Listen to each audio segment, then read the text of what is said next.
হ্যাঁ, এখন আমি ভগ্নাংশ সম্পর্কে বলবো, তাই না?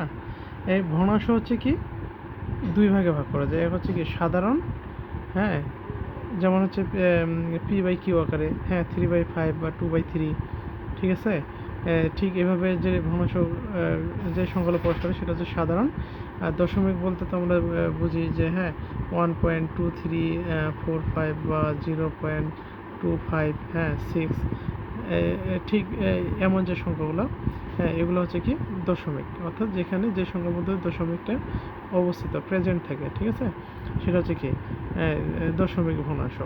এখন সাধারণত বুঝলাম, এখানে একটা গুরুত্বপূর্ণ টপিকস আছে, সেটা হচ্ছে প্রকৃত আর অপ্রকৃত ভগ্নাংশ কাকে বলে, এটা কিন্তু আসে। কারণ প্রকৃত ভগ্নাংশ কোনটা? এখন এই প্রকৃত ভগ্নাংশ বলতে এই প্রকৃত ভগ্নাংশ কিন্তু কোনটার মধ্যে যায়, এই যে এখানে পি বাই কিউ, ঠিক আছে, এটা থেকে সাধারণ ভগ্নাংশ, তাই না, যেটা এই পি বাই কিউ আকারে প্রকাশ করা হয়। এই আমরা কি জানি এখানে পি কি? পি হচ্ছে লব আর কিউ হচ্ছে হর, ঠিক আছে। যদি লব সব সময় হরের থেকে কি হয় ছোট, এটা কি এই চিহ্নটার নাম কি? আমরা তো জানি, কি জানি, লেস দেন বা ছোট চিহ্ন, তাই না, লেস দেন বা ছোট, অর্থাৎ লব, এই লব যদি হরের থেকে ছোট হয়, লব অর্থাৎ কি এই যে উপরের যে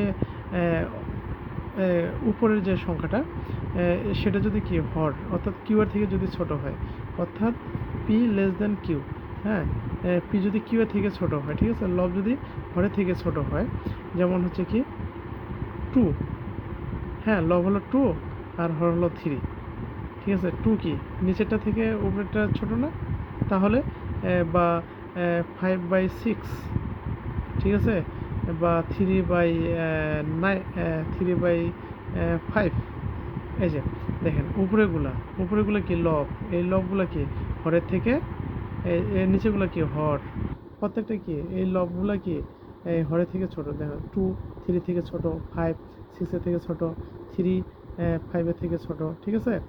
এগুলো কি তাহলে এই ধরনের যে ভগ্নাংশ এগুলোকে কি বলা হবে? প্রকৃত ভগ্নাংশ। তাহলে অপ্রকৃত কোনটা? হ্যাঁ, এটা প্রকৃত যদি হয় তাহলে অপ্রকৃত কোনটা হবে? অপ্রকৃত হবে কি উল্টোটা। উল্টোটা কি হবে? এই যে হর হবে, সরি, লব হবে কি হরের থেকে, এই যে লব হবে কি হরের থেকে বড়। তার মানে কি হ্যাঁ, এই যে এখানে যদি আমরা বলি সেটা হচ্ছে কি, এই যে পি বাই কিউ আকারে যদি বলি, এখানে হবে পি হবে কিউর থেকে বড়। এখন লব কোনটা?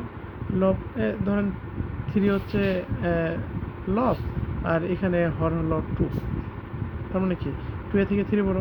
আবার যদি 5 আবার হচ্ছে কি এই যে ধরলাম 5 হচ্ছে লব, হর হচ্ছে 4, এটা কি 5 হচ্ছে কি 4 থেকে বড়, এটা 7, নিচে হলো 9, তাহলে কি এই যে এখানে যে লবগুলো আছে সেটা কি প্রত্যেকটাই এই যে হরের থেকে কি ছোট, মানে সরি বড়, হ্যাঁ 3 2 এর থেকে বড়, 5 4 এর থেকে বড়, ঠিক আছে, 7 9 এর থেকে বড়। তাহলে এটা কি বলা হয়? এটাকে বলা হয় ও প্রকৃত ভগ্নাংশ। অপ্রকৃত কি? অপ্রকৃত ভগ্নাংশ। অর্থাৎ তাহলে আমরা কি প্রকৃত অপ্রকৃত ভগ্নাংশ সম্পর্কে জানলাম, তাই না? হ্যাঁ, প্রকৃত হচ্ছে কি প্রকৃত ভগ্নাংশ হচ্ছে প্রপার ফ্র্যাকশন, অপ্রকৃত হচ্ছে কি ইমপ্রপার ফ্র্যাকশন। তাহলে আমরা প্রপার ফ্র্যাকশন অর্থাৎ প্রকৃত ভগ্নাংশ, ইমপ্রপার ইমপ্রপার ফ্র্যাকশন অথবা অর্থাৎ অপ্রকৃত ভগ্নাংশ সম্পর্কে আমরা জানলাম। এখানে যাই দশমিক, হ্যাঁ, দশমিক অর্থাৎ ডেসিমাল আমরা যেটাকে বলে থাকি, ঠিক আছে। অর্থাৎ এখানে কি এই যে দশমিক যে ভগ্নাংশ, ঠিক আছে, দশমিক ভগ্নাংশ অর্থাৎ ডেসিমেল ফ্র্যাকশন যেটা আমরা দশমিক ভগ্নাংশ বলি, হ্যাঁ, দশমিক ভগ্নাংশ তো আমরা জানি কি এখানে পয়েন্ট থাকবে, অর্থাৎ 1 পয়েন্ট, যেমন এখানে বলছে 1.2345 বা 0 পয়েন্ট এত, হ্যাঁ, দশমিক ভগ্নাংশ। দশমিক ভগ্নাংশ আবার দুই প্রকার, এটা হচ্ছে সসীম, অসীম, আবৃত, ঠিক আছে। সসীম বলতে কি যে পয়েন্টের পর, অর্থাৎ যে ডেসিমাল ফ্র্যাকশনে কি পয়েন্টের পর এই যে যেমন 1.234, হ্যাঁ 234, এখানে কয়টা 3টা ডিজিট রয়েছে, তাই না, সসীম। মানে অসীম না, এই যে চলতে আছে এমনটা না, আর যেহেতু এটা মূলদের মধ্যেই যেহেতু হচ্ছে এটা আসছে, তার মানে কি ওটা তো যাওয়ার কথাও না, সসীম। আর অসীম আবৃত যেটাকে আমরা হচ্ছে পৌনঃপুনিক আর কি বলে থাকি, ঠিক আছে, যেমন হচ্ছে কি 1.23 এই এমনটা চলতেছে, ঠিক আছে। তাহলে যে কি দশমিক ভগ্নাংশ সম্পর্কে জানলাম। তাহলে এখানে আমাদের যেটা বেশি ইম্পর্ট্যান্ট সেটা হচ্ছে মূলদ, অমূলদ, হ্যাঁ, মৌলিক সংখ্যা, আর হচ্ছে ভগ্নাংশের মধ্যে প্রকৃত ভগ্নাংশ, অপ্রকৃত ভগ্নাংশ, এগুলোই বেশি ইম্পর্ট্যান্ট। তাহলে আমি একটু সামারি বলি, তাহলে হচ্ছে সংখ্যা।